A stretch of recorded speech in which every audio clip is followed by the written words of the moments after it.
Karibu katika kipindi cha Kilimo Ajira Yangu.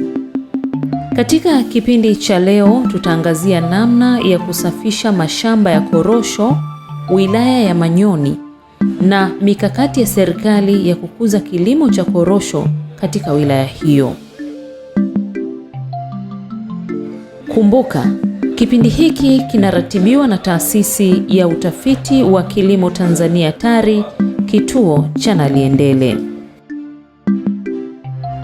TARI kituo cha Naliendele katika kuhakikisha wanakuwa karibu na mkulima wa zao la korosho kwa lengo la kumpa mbinu bora za kilimo, kumfundisha kutambua magonjwa ya visumbufu.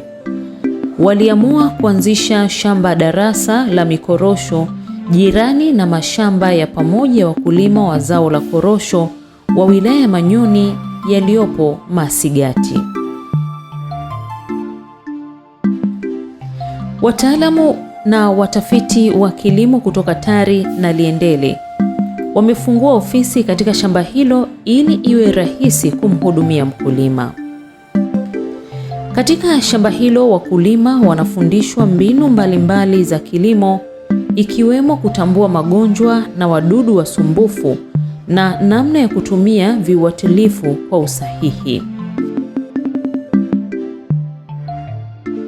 Huku tunafanya shughuli tofauti ikiwemo kuwashauri wakulima juu ya njia sahihi na njia bora za kilimo cha korosho, lakini pia kuwasaidia na kuwapa elimu juu ya udhibiti wa magonjwa na visumbufu vya mikorosho. Manyoni ni moja ya wilaya ambazo zinajihusisha na kilimo cha mashamba ya pamoja ambayo yanaitwa ni block farms, na mara nyingi tumekuwa tukijitahidi au tukihakikisha kwamba tunatembea kwa wakulima au shamba kwa shamba kuwahimiza kuhudumia mashamba yao kwa pamoja, kwa sababu vile ambavyo wanahudumia ndo jinsi ambavyo wanachangia kuhakikisha wanapata mazao mazuri, lakini pia kudhibiti wadudu na magonjwa kuingia kutoka shamba moja kwenda shamba lingine. Tukiachana na kwamba tuna shauri au kutoa elimu juu ya udhibiti wa magonjwa, lakini tunashauri pia njia nzuri au njia mbalimbali za kilimo bora cha korosho, lakini pia tunawashauri wa kulima mazao mchanganyiko kwenye mashamba yao, kwa sababu wanamiliki mashamba makubwa ambayo mbali na kwamba yanaweza yakalima korosho, lakini pia yanaweza yakalima mazao ya muda mfupi ambayo yataleta tija, lakini pia yakaongeza thamani ya pesa kwa wakulima. Kitu kingine pia tunawafundisha wakulima matumizi sahihi ya viuatilifu, jinsi ya kupima, lakini ni namna gani wapulize kwenye mikorosho na kwa wakati gani. Kwa hiyo tunawapa maelekezo sahihi, lakini pia tunawaelekeza ni viuatilifu gani ambavyo wanatakiwa wavitumie kuhakikisha kwamba wanadhibiti magonjwa, lakini pia wadudu, na kuhakikisha wanapata mavuno ambayo ni sahihi na kwa wakati ambao ni sahihi. Katika shamba hili wakulima wa korosho wanafundishwa umuhimu wa kusafisha shamba pamoja na kutibulia, kama ambavyo afisa kilimo wa TARI Naliendele anavyoeleza.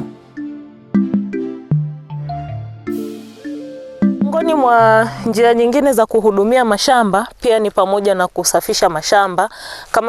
Kama unavyoweza kuona mbele yangu na nyumba yangu, tuko kwenye shamba ambalo tayari limefanyiwa usafi na majani au takataka ambazo zilikuwepo shambani zimeondolewa. Tunahimiza wakulima pia kufanya usafi mashambani kwao, kwa sababu hii ni moja ya njia ambayo inawasaidia katika kuhakikisha wanadhibiti visumbufu katika mikorosho, kwa sababu wanavyosafisha mashamba zile athari za kutengeneza makazi ya wadudu zinapungua, lakini pia inapunguza uwezekano wa mdudu kutoka eneo moja kwenda eneo lingine, kwa sababu tayari shamba linakuwa ni safi, na ule udhibiti pia wa wadudu na magonjwa unakuwa ni mwepesi, kwa sababu kunakuwa hakuna mazingira ambayo yanatengeneza uharibifu katika shamba.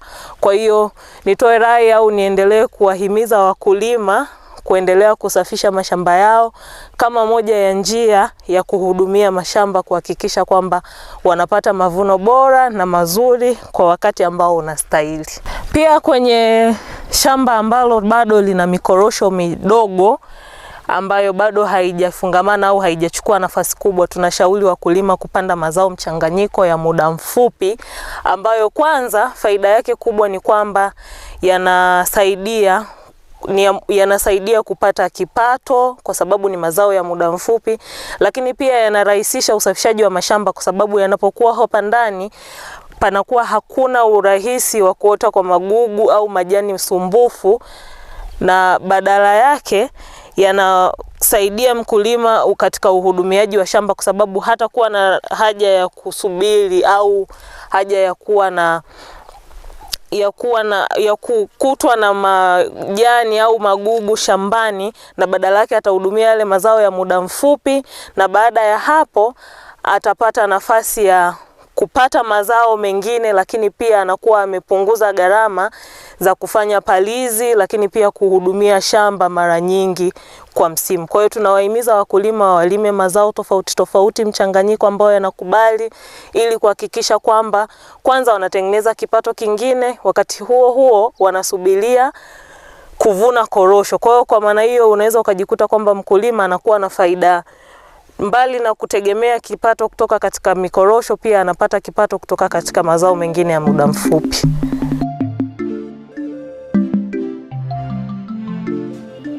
Katika shamba hili wakulima hufundishwa upuliziaji sahihi katika mikorosho iliyoshambuliwa na magonjwa, na baada ya muda mikorosho hiyo huanza kuchipua.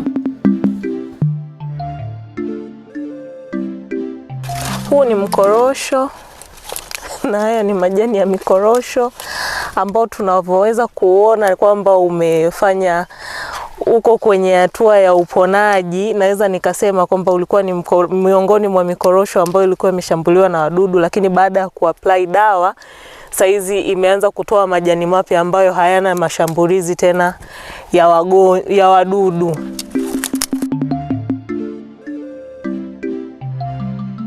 Tari na Liendele, baada ya kugundua kuwa wakulima wengi wa korosho wa wilaya ya Manyoni hawatambui kanuni bora za kilimo, waliamua kuanzisha shamba darasa ili kuwasaidia wakulima hao, ambapo mratibu wa zao la korosho nchini na mtafiti Dr. Wilson Inene anaeleza mikakati zaidi ya kuwasaidia wakulima hao.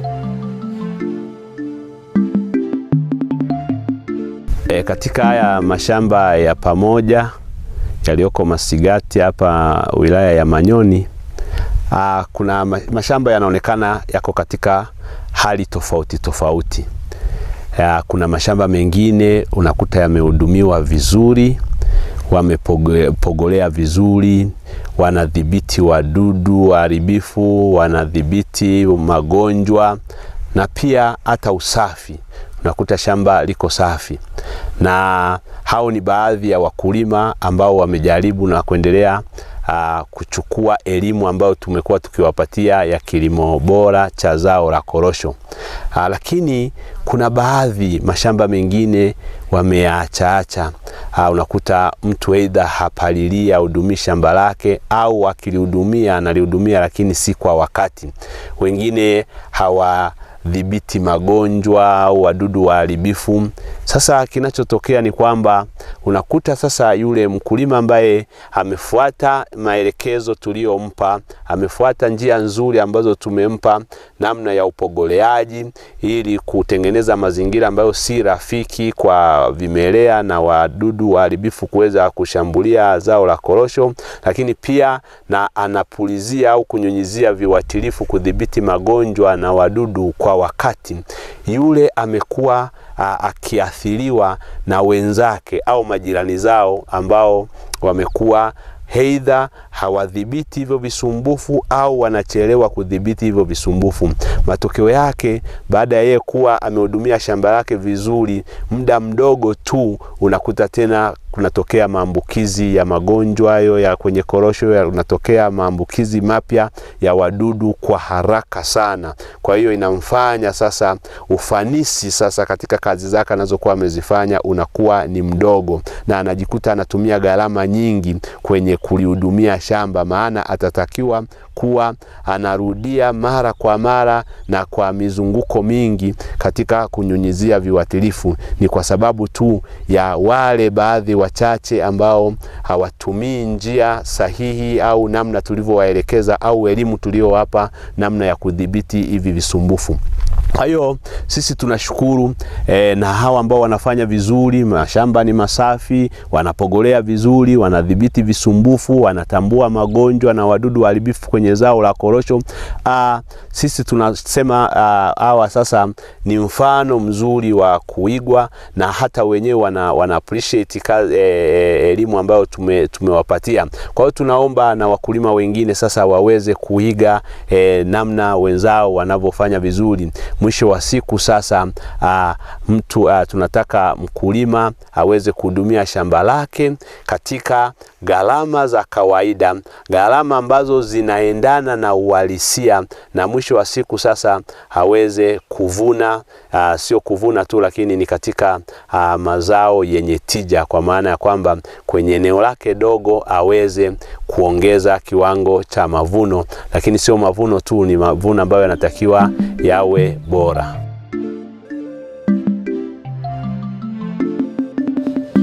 Wilaya ya Manyoni imejipanga kikamilifu kuhakikisha kuwa kilimo cha korosho kinakuwa na kinakuza uchumi wa wakulima wa wilaya kwa ujumla. Kufanikisha hili, wameandaa kanuni ya kusimamia kilimo cha zao la korosho, ambapo wakulima wanaamini watafanikiwa zaidi.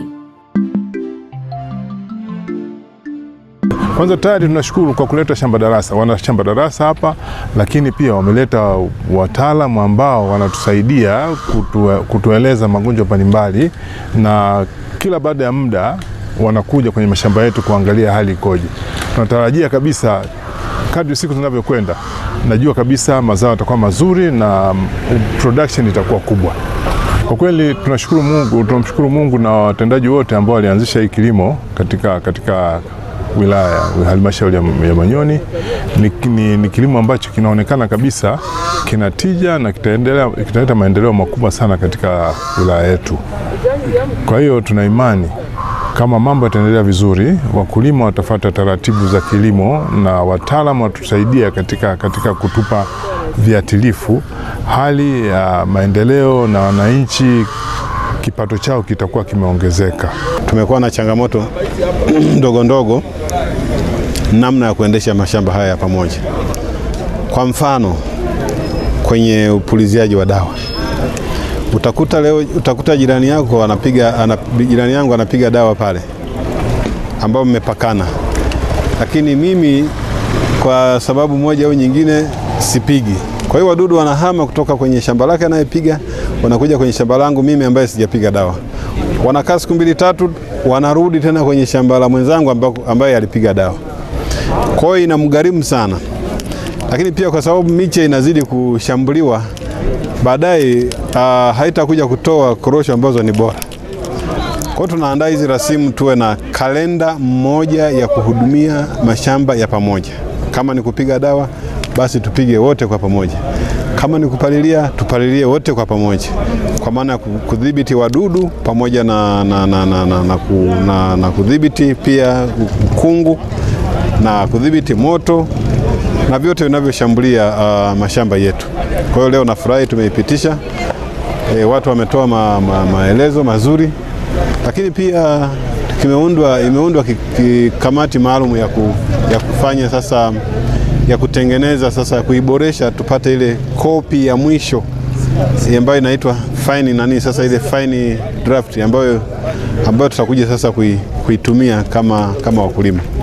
Kiu ya Wanamanyoni, kiu ya Wanasingida, tunahitaji korosho zetu zote zibanguliwe, tuuze zikiwa zimebanguliwa. Ndio kiu yetu. Hii ya kuuza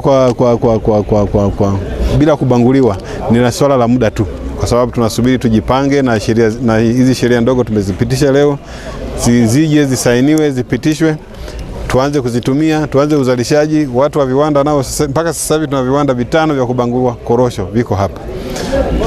Wengine wanajiandaa kujenga, hilo tutakuja kulizungumzia baadaye, lakini wameshawishika kwa sababu ya wito wetu na moto wetu na moyo wetu. Tunavyochacharika wanaona hapa kuna volume kubwa ya korosho itakuja kutoka, na uzuri sisi wenye korosho tunasema tunataka korosho ambayo imebanguliwa. Kwa hiyo tumehamasisha viwanda vinakuja. Ni kweli tutabangulia hapa kwa sababu viwanda tunavyo vya kutosha. Tunatarajia tubangulie hapa. Kwa kweli kwa kilimo cha korosho wilaya ya Manyoni kiko juu sana, na tunatarajia mafanikio makubwa sana kwa sababu watu wana mashamba makubwa na mwitikio wa wakulima ni mzuri kwa kweli. Kilimo cha korosho kwanza kwa Manyoni ni kilimo ambacho kinaonekanika kinatija kwa sababu mazao yanatokea kwa wingi na tunawakaribisha watu wengi kuja kuwekeza. Hata hivyo, baadhi ya wakulima wameanzisha viwanda vidogo vya kubangua korosho wakiwa na mikakati ya kufikia lengo la kubangua korosho zote zinazolimwa katika wilaya hiyo. Kiwanda chetu kimeanza mwaka 2019 hapa Manyoni, baada ya kuona fursa ya mashamba ya miradi mikubwa yanayojulikana kama block farming, na sisi tuliona ni fursa ya kuweka kiwanda chetu hapa, na toka wakati huo tumekuwa tukibangua korosho za wakulima wanaotoka hapa Manyoni. Tumepata pia mwamko kwa kanda hii ya kati, kuna wakulima wanaotoka hata nje ya Manyoni, mfano Tabora, Urambo, na wengine wanatoka Dodoma, wamekuja pia kubangua korosho hapa Manyoni. Kiukweli tunafurahi sana, hasa kwa nyanja hii ya kilimo ikiungana na nyanja ya viwanda na biashara, kutusaidia kutuunganisha pamoja, kuweka mashamba. Wakulima wa hapa wamehamasika, wanafanya kilimo kiwe bora zaidi, na sisi tuko hapa kwa ajili ya kuongeza thamani kwenye hayo mazao, hasa kwa kuweka viwanda vya ubanguaji wa korosho.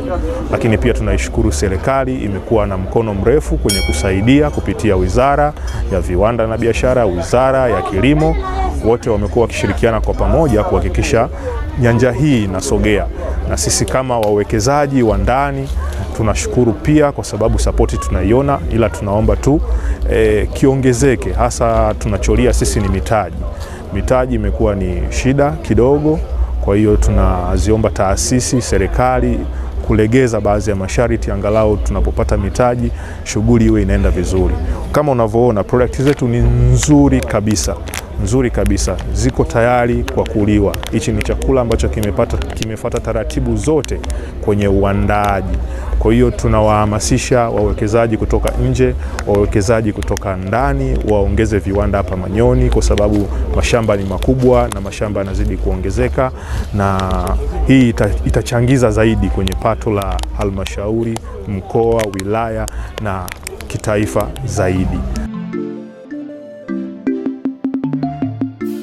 Serikali ya wilaya ya Manyoni inasisitiza wakulima wa zao la korosho kuzingatia kanuni bora za kilimo pamoja na mipango mikakati ya bodi ya korosho ili waweze kukuza zao la korosho. Lakini vile kumekuwepo na rasimu pendekezwa ya kusimamia mashamba yetu ya korosho. Jambo hili kwa kweli limekuwa na mafanikio makubwa. Wadau wetu wa kilimo wametoa maoni tofauti, wametoa ushauri, wametoa mapendekezo ambayo sisi tumeyachukua na tumeunda timu ndogo ambayo itakwenda kulishughulikia hili, na vile tumepeana muda. Jambo hili litafanyika ndani ya mwezi mmoja, na mwisho wa mwezi wa 6 rasimu hii pendekezwa itakuwa imeshapatikana kwa draft ya kwanza, ili tuweze kuipitisha na hatua zingine ziweze kufuata za utekelezaji. Tunashauri na tunapendekeza wadau wetu wa korosho wanaokuja kuwekeza hapa waongeze thamani kwenye korosho zetu. Kwa zinabanguliwa na zinakuwa zimesafirishwa au zinauzwa baada ya kuongezwa thamani. Kwa hiyo ni jambo ambalo tunalisisitiza na tunaendelea kukaribisha wadau tofauti waje kwenye wilaya yetu ya Manyoni kuna maeneo ambayo tumeyatenga ambayo yana miundombinu, ambayo ni maeneo ya viwanda, yana barabara, yana maji, yana umeme. Kwa wewe ukifika unapata eneo ambalo unakuwa unalihitaji ndani ya wiki mbili. Tumejiwekea isizidi ndani ya wiki mbili uwe umeshafanikisha hili jambo. Tukipata support kutoka kwa taasisi hizi za hali ya juu, Bodi ya Korosho, TARI na Liendele wamekuwa wakishirikiana nasi bega kwa bega kutoa maelekezo, lakini pamoja na mafunzo tofauti kwa watu wetu. Lakini pia bodi hii ya korosho, kwa maana ya Bodi ya Korosho pia imeamua na kujenga ghala la kuhifadhia korosho zetu, lakini wameenda mbali zaidi na kujenga kituo kikubwa cha utafiti ambacho kitakuwa katika wilaya yetu ya Manyoni. Kwenye uzalishaji wa korosho tutafanya vizuri, kwa sababu uzalishaji hapa mwanzo umekuwa ukifanyika, kila mtu anajifanyia kivyake, japo ni block farming. Kwa hiyo kuna athari zinatokea, zinaathiri sana uzalishaji, lakini kwa kuanzia hili litakapokamilika, tunategemea kuwa na uzalishaji mkubwa wa korosho katika halmashauri. Wafanya wakulima wetu hasa pia kujitoa katika kuhakikisha wanapata mwongozo utakaowawezesha kuingia katika uzalishaji mkubwa wa korosho, na hii itainua kipato chao, kipato cha mtu mmoja mmoja, kipato cha halmashauri na nchi nzima kwa ujumla. Walioanza kilimo hiki mwanzoni walianza kawaida sana, lakini hizi taasisi zimefanya juhudi kubwa mpaka kufikia hatua hii. Zimefanya juhudi kubwa, lakini kwa kuomba sasa watoe training zaidi, mafunzo zaidi kwa hao watu, kuhakikisha kwamba upuliziaji na upogelejiaji mimea ili kuongeza uzalishaji. Kwa kweli inabidi tuwatumie zaidi, kwa sababu ili tuwe na kilimo chenye tija kwa halmashauri zetu, na hii itatuongezea kuwa na uzalishaji wa korosho zilizo bora zaidi.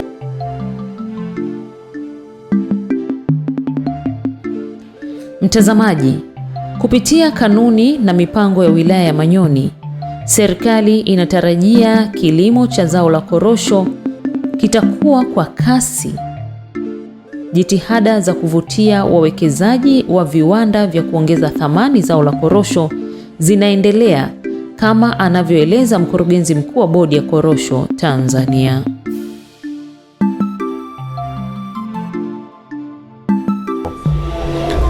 Wananchi wa Manyoni na maeneo mengine jirani kwa maana ya mkoa wa Singida wanataka kuandaa mwongozo wa usimamizi wa mashamba. Kwa maana nategemea kwamba huo mwongozo ukikamilika na hivi viwanda vilivyopo na hii hamasa iliyopo, zao la korosho litakuwa na manufaa makubwa katika mkoa wa Singida kwa ujumla. Kwanza kwenye wigo wa kuongeza mazao tunaona upo, kwa sababu kwa mfano miaka miwili iliyopita tulikuwa naongelea ekari 22. Lakini leo tumewasikia hapa wadau wa Singida. Sasa hivi kwenye block farm kuna jumla ekari 25. Maana ni kwamba tayari fursa zipo na watu wanaendelea kuongeza yale mashamba. Si kwa upande wa Bodi ya Korosho kwenye upande wa kanda ya kati, kwa maana ya mikoa ya Singida na Dodoma, katika msimu ujao tumepanga kuwa na programu kubwa sana ya kugawa miche bure. Kwa tutaanzisha vitalu kwenye maeneo ya Kongwa na Mpwapwa ambako wanaishi na zao la korosho, lakini pia katika mkoa wa Singida tuko na vitalu ambapo tutagawa miche bure, kwa sababu bado kuna maeneo mengi ambayo yanafaa kwa ajili ya kilimo cha zao la korosho, na kumekuwa na mwamko mkubwa wa wakulima kujihusisha na kilimo cha zao la korosho. Kwa sisi kama Bodi ya Korosho tupo tayari, na ndio maana tunaona kwamba tayari tunajenga sasa hivi ofisi, tumejenga ghala la tani zaidi ya tani 3000. Pale pia tutakuwa na kiwanda cha kubangua korosho hapo baadaye kulingana na uhitaji utakavyojitokeza.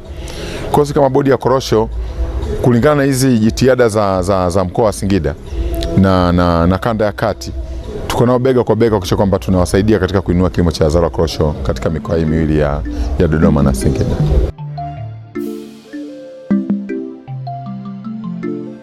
Hadi hapo tunafikia mwisho wa kipindi hiki.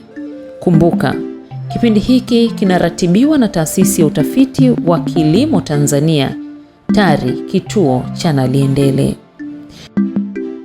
Usikose kuangalia kipindi kingine cha Kilimo Ajira Yangu wiki ijayo, muda na wakati kama huu. Asante.